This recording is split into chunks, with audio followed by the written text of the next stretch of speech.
Those who are listening to me, ಯಾರು ನನಗೆ ಕೇಳುತ್ತಿದ್ದಾರೋ, give your heart to Jesus. ಯೇಸುವಿಗೆ ನಿಮ್ಮ ಹೃದಯ ಕೊಡಿರಿ, Come. ಕೂಗಿರಿ.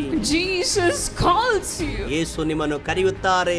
Come to Jesus as you ನೀವು are. ಹೇಗಿದ್ದೀರೋ ಹಾಗೆಯೇ ಯೇಸುವಿನ ಬಳಿಗೆ ಬನ್ನಿರಿ. Today we are going to reap what we have sowed. ಇಂದು ನಾವು ಏನನ್ನು ಬಿತ್ತಿದ್ದೇವೋ ಅದನ್ನು ಕೊಯ್ಯಲಿದ್ದೇವೆ. You have sowed in tears. ನೀವು ಕಣ್ಣೀರಿನಲ್ಲಿ ಬಿತ್ತಿದ್ದೀರಿ. Today you are going to reap with joy. ಇಂದು ನೀವು ಆನಂದದಿಂದ ಅದನ್ನು ಕೊಯ್ಯಲಿದ್ದೀರಿ. Hallelujah. Hallelujah, Hallelujah. Hallelujah. Today the Lord is going to listen to every one of your prayers. ಇಂದು ದೇವರು ನಿಮ್ಮ ಪ್ರತಿಯೊಬ್ಬರ ಪ್ರಾರ್ಥನೆಯನ್ನು ಆತನು ಕೇಳಲಿದ್ದಾನೆ. I'm sure and I believe that God is going to send you home with miracles. ನಾನು ನಂಬುತ್ತೇನೆ, ಖಚಿತವಾಗಿಯೂ ದೇವರು ಇಂದು ನೀವು ಮನೆಗೆ ಹೋಗಬೇಕಾದರೆ ಅದ್ಭುತದೊಂದಿಗೆ ಹೋಗುತ್ತೀರಿ. God will listen to every one of your prayer and he will answer instantaneously. ನಿಮ್ಮ ಪ್ರತಿಯೊಬ್ಬರ ಪ್ರಾರ್ಥನಾ ಮನವಿಗಳಿಗೆ ಆತನು ಉತ್ತರಿಸುವನು ಮತ್ತು ಅದಕ್ಕೆ ತಕ್ಷಣವಾಗಿ ದಯಪಾಲಿಸುವನು. That's what we are going to see in Isaiah 30:18. ಅದನ್ನೇ ಯೆಶಾಯ 30 ಮತ್ತು 18ನೇ ವಾಕ್ಯದಲ್ಲಿ ನಾವು ನೋಡಲಿದ್ದೇವೆ. Here the Bible says the Lord longs to be gracious to you. ಇಲ್ಲಿ ಸತ್ಯವೇದವು ನಮಗೆ ಹೇಳುತ್ತದೆ, ಕರ್ತನು ನಿಮಗೆ ಕೃಪೆ ತೋರಿಸಬೇಕೆಂದಿರುತ್ತಾನೆ. Therefore he rises to show you compassion. ಅದಕ್ಕಾಗಿ ನಿಮ್ಮ ಮೇಲೆ ಕರುಣೆ ತೋರಿಸುವುದಕ್ಕಾಗಿ ಆತನು ಎದ್ದೇಳುತ್ತಾನೆ. The Lord is a just God. ಮತ್ತು ದೇವರು ನ್ಯಾಯಾಧಿಪತಿಯಾಗಿದ್ದಾನೆ. Blessed are all who wait for him. ಆತನಿಗಾಗಿ ಕಾದುಕೊಂಡಿರುವವರೆಲ್ಲರೂ ಧನ್ಯರು ಎಂದು ಹೇಳಲ್ಪಟ್ಟಿದೆ. Our God is such a big God. ನಮ್ಮ ದೇವರು ಅಂತಹ ದೊಡ್ಡ ದೇವರಾಗಿದ್ದಾರೆ. But then here the Bible says he patiently waits for us to give an answer to us.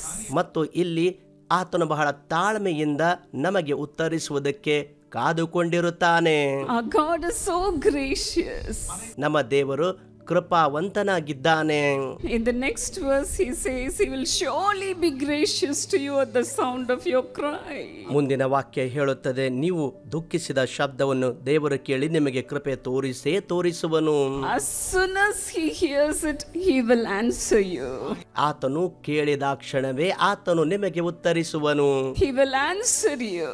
ನಿಮಗೆ ಉತ್ತರ ಕೊಡುವನು. As soon as he hears you, ನಿಮ್ಮ ಧ್ವನಿ ಆತನು ಕೇಳಿದ ತಕ್ಷಣವೇ immediately he answers your prayers. ತಕ್ಷಣವಾಗಿ ನಿಮ್ಮ ಪ್ರಾರ್ಥನೆಗೆ ಉತ್ತರ ಕೊಡುವನು. In Isaiah 30:18 in the beginning the Bible says, "Yet the Lord longs to be gracious to you." ಯೆಶಾಯ 30:18 ಪ್ರಾರಂಭದಲ್ಲಿ ಆತನು ನಿಮಗೆ ಕೃಪೆ ತೋರಿಸಬೇಕೆಂದು ಕಾದಿರುವನು ಎಂದು ಹೇಳಲ್ಪಟ್ಟಿದೆ. Why the Bible says yet? ಮತ್ತು ಅದನ್ನು ಸತ್ಯವೇದವು ಈ ರೀತಿಯಾಗಿ In what ಹೇಳುತ್ತದೆ. situation the people of Israelites were then? ಮತ್ತು ಆ ಸಂದರ್ಭದಲ್ಲಿ ಇಸ್ರಾಯೇಲರು ಯಾವ ಪರಿಸ್ಥಿತಿಯಲ್ಲಿದ್ದರು? When the Assyrian army they were coming against Judah and threatening them. ಅಶ್ಶೂರದ ಜನರು ಯಹೂದ ಜನರ ಎದುರಾಗಿ ಮುತ್ತಿಗೆ ಹಾಕುತ್ತಿದ್ದರು. The leaders of Judah they made their own plans. ಮತ್ತು ಯಹೂದದ ಆ ಮನುಷ್ಯರು ಅವರದೇ ಆದ ಯೋಜನೆ ಮಾಡಿದರು. They did not seek the guidance from God. ದೇವರಿಂದ ಮಾರ್ಗದರ್ಶನ ಅವರು ಪಡೆಯಲಿಲ್ಲ. This was their first mistake.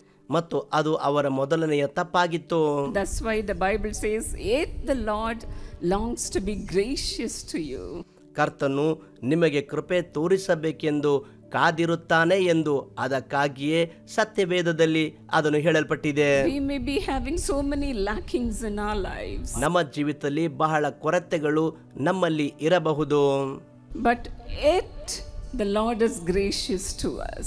ದೇವರು ನಮಗೆ ಕೃಪೆ ತೋರಿಸಬೇಕೆಂದುಕೊಂಡಿದ್ದರೆ ಆದರೆ The second mistake the people of Israel did was Israel ಜನರು ಮಾಡಿದ ಎರಡನೆಯ ತಪ್ಪು ಏನೆಂದರೆ to seek the help of their neighboring nation Egypt. ಮತ್ತು ಅವರ ಪಕ್ಕದಲ್ಲಿರುವಂತಹ ಐಗುಪ್ತ ದೇಶದ ಸಹಾಯವನ್ನು ಅವರು ಬಯಸಿದರು. They had their alliance with Egypt. ಐಗುಪ್ತದೊಂದಿಗೆ ಅವರು ಸಂಬಂಧ ಮಾಡಿಕೊಂಡಿದ್ದರು. Dear friends, ಅವರ ಬೇಲಿಯನಾಗಿ sometimes when we choose to truly trust in God, ನಾವು ದೇವರಲ್ಲಿ ನಂಬಿಕೆ ಇಡುವುದಕ್ಕೆ ನಾವು ಆಯ್ಕೆ ಮಾಡುವಾಗ it feels like we have to wait for an answer from God. ದೇವರಿಂದ ಉತ್ತರ ಹೊಂದಿಕೊಳ್ಳುವುದಕ್ಕಾಗಿ ಕಾದುಕೊಳ್ಳಿರಬೇಕಾದಂತಹ ಒಂದು ಸಮಯವಿರುತ್ತದೆ. That is when we have the choice to make our own plans. ಮತ್ತು ಆ ಸಮಯದಲ್ಲಿ ನಮ್ಮ ಸ್ವಂತ ಯೋಜನೆಗಳನ್ನು ಮಾಡುವುದಕ್ಕೆ ನಮಗೆ ಆಯ್ಕೆಗಳು ಕೂಡ ಇರುತ್ತವೆ. These days we get everything instantaneously. ಈ ದಿನಗಳಲ್ಲಿ ನಾವು ಎಲ್ಲವನ್ನು ಬಹಳ ತಕ್ಷಣವಾಗಿ ಹೊಂದಿಕೊಳ್ಳುತ್ತೇವೆ. In Chennai we have a shopping called Blinkit.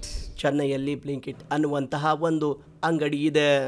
When we order that in that app, we get the products within 8 minutes. ಆ ಆ್ಯಪ್ ಅಲ್ಲಿ ನಾವು ಖರೀದಿಸುವಾಗ 8 ನಿಮಿಷಗಳಲ್ಲಿಯೇ ಅದನ್ನು ತಂದು ತಲುಪಿಸುತ್ತಾರೆ. How many times we order, they keep on bringing things to our home. ಎಷ್ಟು ಸಾರಿ ಅದನ್ನು ಖರೀದಿ ಮಾಡಿದರೂ ಪ್ರತಿ ಸಾರಿ ನಮ್ಮ ಮನೆಗೆ ತಂದು ಅದನ್ನು ತಲುಪಿಸುತ್ತಾರೆ. Whatever we want, we get it immediately. ನಮಗೆ ಏನು ಬೇಕೋ ಅದು ತಕ್ಷಣವಾಗಿ ನಾವು ಹೊಂದಿಕೊಳ್ಳುತ್ತೇವೆ. We lose patience. ನಮಗೆ ತಾಳ್ಮೆ ಕಳೆದುಕೊಳ್ಳುತ್ತೇವೆ. We don't want to wait for God. ದೇವರಿಗೋಸ್ಕರ ಕಾದುಕೊಳ್ಳುವುದಕ್ಕೆ ನಮಗೆ ಇಷ್ಟವಿಲ್ಲ. And so we depend upon others. ಅದಕ್ಕಾಗಿ ನಾವು ಬೇರೆಯವರ ಮೇಲೆಯೇ ಆತುಕೊಂಡಿರುತ್ತೇವೆ. But then God is still waiting. ಆದರೆ ದೇವರು ಇನ್ನೂ ಕಾದುಕೊಂಡಿದ್ದಾನೆ. He's still waiting to be picked last. ಆತನು ಈಗಲೂ ಕೂಡ ಆತನು ನಮಗಾಗಿ ಕಾದುಕೊಂಡಿರುತ್ತಾನೆ. That's what the Lord said in verse 1 in Isaiah 31. ಅದಕ್ಕಾಗಿಯೇ ದೇವರು ಯೆಶಾಯ 30 ಅದರ 1ನೇ ವಾಕ್ಯದಲ್ಲಿ ಕರ್ತನು ಹೀಗೆ ಹೇಳುತ್ತಾನೆ, You keep on heaping sin upon sin. ನೀವು ಪಾಪದ ಮೇಲೆ ಪಾಪವನ್ನು ಅದೇ ರೀತಿಯಾಗಿ ಸೇರಿಸಿಕೊಳ್ಳುತ್ತಾ ಇದ್ದೀರಿ. You are doing mistakes after mistakes. ನೀವು ತಪ್ಪುಗಳ ನಂತರ ತಪ್ಪುಗಳನ್ನು ಮಾಡುತ್ತಿದ್ದೀರಿ. But then I still love you. ಆದ್ಯಾಗೂ ನಾನು ನಿಮ್ಮನ್ನು ಪ್ರೀತಿಸುತ್ತೇನೆ. I still wait for you.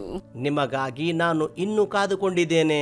This is the real love of God. ಇದುವೇ ನಿಜವಾದಂತಹ ದೇವರ ಪ್ರೀತಿಯಾಗಿದೆ. Not that we loved God, but then God loved us first.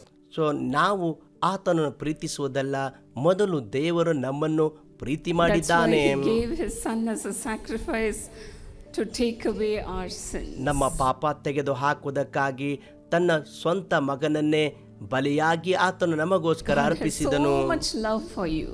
ನಿಮಗೋಸ್ಕರ ದೇವರು ಬಹಳ ಪ್ರೀತಿಯನ್ನಿಟ್ಟಿದ್ದಾನೆ. Even today you might have come here committing so many sins. ಇಂದು ಇಲ್ಲಿ ನೀವು ಬಹಳ ಪಾಪ ಮಾಡಿದವರಾಗಿ ಬಂದಿರಬಹುದು. But then remember, God loves you. ಆದರೆ ನೆನಪು ಮಾಡಿಕೊಳ್ಳಿರಿ, ದೇವರು ನಿಮ್ಮನ್ನು ಪ್ರೀತಿಸುತ್ತಾರೆ. Jesus loves you. ಯೇಸು ನಿಮ್ಮನ್ನು ಪ್ರೀತಿಸುತ್ತಾರೆ. This is real love of God. ಇದು ನಿಜವಾದ ದೇವರ ಪ್ರೀತಿಯಾಗಿದೆ.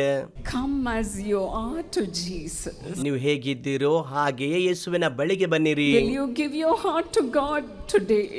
ಇಂದು ನಿಮ್ಮ ಹೃದಯ ನೀವು ಆತನಿಗೆ ಒಪ್ಪಿಸಿ ಕೊಡುವಿರಾ? Will you ask forgiveness to God? ದೇವರಿಗೆ ಕ್ಷಮಾಪಣೆ ನೀವು ಕೇಳಿಕೊಳ್ಳುವಿರಾ? Our God is a forgiving Father. ನಮ್ಮ ತಂದೆ ಆತನು ಕ್ಷಮಿಸುವ ದೇವರಾಗಿದ್ದಾನೆ. In Luke 15 from 11 to 32, Jesus identifies himself as a forgiving Father. ಲೂಕನು ಬರೆದ ಸುವಾರ್ತೆ 15ನೇ ಅಧ್ಯಾಯ 11ರಿಂದ 32ರವರೆಗೆ ಓದುವಾಗ ಯೇಸು ಸ್ವಾಮಿ, A father had 2 sons. ತಂದೆಗೆ 2 ಮಕ್ಕಳಿದ್ದರು. The first son behaved well. ಹಿರಿಯ ಮಗನು ಬಹಳ ಚೆನ್ನಾಗಿ ವರ್ತನೆ ಮಾಡಿದನು. But then the younger son claimed his property from his father. ಆದರೆ ಕಿರಿಯ ಮಗನು ತನ್ನ ಆಸ್ತಿಯನ್ನು ಆತನು ತಂದೆಯಿಂದ ತೆಗೆದುಕೊಂಡನು. He claimed his share. ಮತ್ತು ಅದನ್ನು ತೆಗೆದುಕೊಂಡನು. So his father divided his property and gave half of the share to the second son. ತಂದೆ ತನ್ನ ಆಸ್ತಿಯನ್ನು 2 ಭಾಗ ಮಾಡಿ ಕಿರಿಯ ಮಗನಿಗೆ ಬರಬೇಕಾದ ಪಾಲನ್ನು ಕೊಟ್ಟನು. But then he spent every wealth lavishly. ಆದರೆ ಅವನು ತನ್ನ ಎಲ್ಲ ಐಶ್ವರ್ಯವನ್ನು ಬಹಳವಾಗಿ ಖರ್ಚು ಮಾಡಿದನು.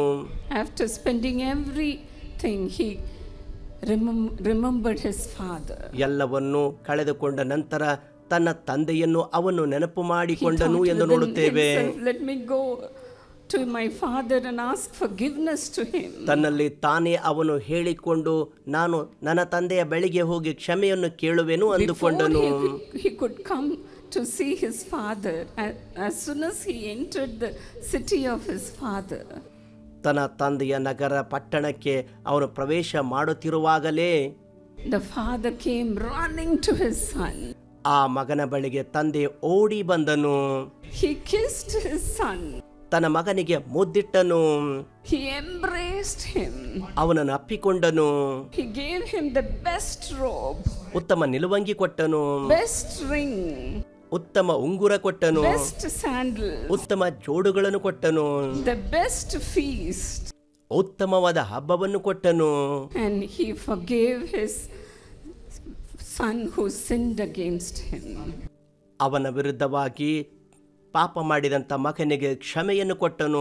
This is the reason why Jesus came into this world. ಈ ಕಾರಣಕ್ಕಾಗಿ ಯೇಸು ಈ ಲೋಕಕ್ಕೆ ಬಂದರು. In Luke 19:10 the Bible says, ಲೂಕ 19:10 ಸತ್ಯವೇದವು ನಮಗೆ ಹೇಳುತ್ತದೆ, for the Son of Man came into this world to seek and save the lost. ಮನುಷ್ಯ ಕುಮಾರನು ಕೆಟ್ಟು ಹೋಗಿರುವುದನ್ನು ಹುಡುಕಿ ರಕ್ಷಿಸುವುದಕ್ಕೆ ಬಂದನು ಎಂದು ನಮಗೆ ಸತ್ಯವೇದವು ಈ ರೀತಿಯಾಗಿ ಹೇಳುತ್ತದೆ. Will you come to Jesus? ಯೇಸುವಿನ ಬಳಿಗೆ ಬರುವೀರಾ? Will you give your heart to Jesus? ಯೇಸುವಿಗೆ ನಿಮ್ಮ ಹೃದಯ ಕೊಡುವೀರಾ? And cry out to God. ಮತ್ತು ದೇವರಿಗೆ ಕೂಗಿಕೊಳ್ಳಿರಿ.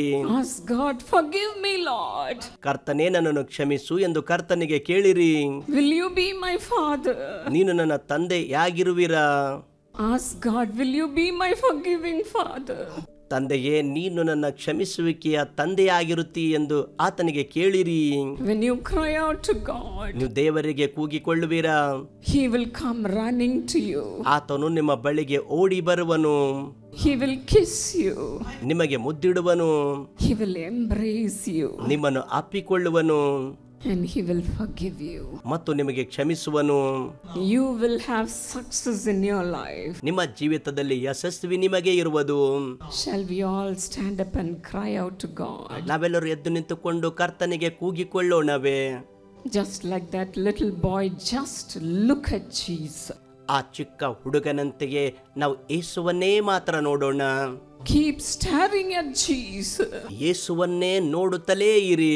You are such a big God. ನೀನು ಅಂತಹ ದೊಡ್ಡ ದೇವರಾಗಿದ್ದಿ. Come on, declare this to God. ಇದನ್ನು ದೇವರಿಗೆ ಬನ್ನಿರಿ, ಘೋಷಿಸಿರಿ. Cry out. ಕೂಗಿಕೊಳ್ಳಿರಿ. Cry out. ಕೂಗಿಕೊಳ್ಳಿರಿ. Whatever needs you may have. ನಿಮಗೆ ಯಾವ ಅಗತ್ಯತೆಗಳು ಇದ್ದರೂ ಕೂಡ Keep everything in the hands of God. ದೇವರ ಹಸ್ತದಲ್ಲಿ ಎಲ್ಲವನ್ನು ಒಪ್ಪಿಸಿಕೊಡಿರಿ. First humble yourselves. ಮೊದಲು ನಿಮ್ಮನ್ನಿವೆ ತಗ್ಗಿಸಿಕೊಳ್ಳಿರಿ. Humble yourself. ನಿಮ್ಮನ್ನಿವೆ ತಗ್ಗಿಸಿಕೊಳ್ಳಿರಿ. Do not be proud. ಗರ್ವದಿಂದಿರಬೇಡಿರಿ. Saying let me come later on. ಮತ್ತೆ ನಾನು ಬರುವೆನು ಎಂದು ಹೇಳಬೇಡಿರಿ. It's not too late, dear friend. ಇನ್ನು ತಡವಾಗಿಲ್ಲ ನನ್ನ ಪ್ರಿಯ ಸ್ನೇಹಿತರೆ. Come to Jesus now. ಈಗಲೇ ಯೇಸುವಿನ ಬಳಿಗೆ ಬನ್ನಿರಿ. Come to Jesus now. ಈಗಲೇ ಯೇಸುವಿನ ಬಳಿಗೆ ಬನ್ನಿರಿ. Those who are listening to me, ಯಾರು ನನಗೆ ಕೇಳುತ್ತಿದ್ದಾರೋ, give your heart to Jesus. ಯೇಸುವಿಗೆ ನಿಮ್ಮ ಹೃದಯ ಕೊಡಿರಿ. Come. ಕೂಗಿರಿ. Jesus calls you. ಯೇಸು ನಿಮ್ಮನ್ನು ಕರೆಯುತ್ತಾರೆ. Jesus calls you. ಯೇಸು ನಿಮ್ಮನ್ನು ಕರೆಯುತ್ತಾರೆ. Come to Jesus as you are. ನೀವು ಹೇಗಿದ್ದೀರೋ ಹಾಗೆಯೇ ಯೇಸುವಿನ ಬಳಿಗೆ ಬನ್ನಿರಿ. Hallelujah. Hallelujah. Hallelujah. Hallelujah. Thank you, Lord. ವಂದನೆಗಳು ಕರ್ತನೇ. Thank you, Jesus. ಯೇಸುವೇ ವಂದನೆಗಳು. The Lord is anointing you right now. ಈಗಲೇ ದೇವರು ನಿಮ್ಮನ್ನು ಅಭಿಷೇಕ ಮಾಡುತ್ತಿದ್ದಾರೆ. Wherever you are, ನೀವು ಎಲ್ಲೇ ಇದ್ದರೂ get filled by the power of God. ದೇವರ ಬಲದಿಂದ ತುಂಬಿಸಲ್ಪಡಿರಿ. Thank you, Jesus. ಯೇಸುವೇ ವಂದನೆ. Don't you feel the presence of God in you? ನಿಮ್ಮಲ್ಲಿ ದೇವರ ಪ್ರಸನ್ನತೆ ನೀವು ಅನುಭವಿಸುತ್ತಿಲ್ಲವೋ? Thank God. ದೇವರಿಗೆ ವಂದಿಸಿರಿ. Thank God. ದೇವರಿಗೆ ವಂದಿಸಿರಿ. Thank you, Lord. ಕರ್ತನೇ ವಂದನೆಗಳು. Thank you, Jesus. ಯೇಸುವೇ ವಂದನೆಗಳು.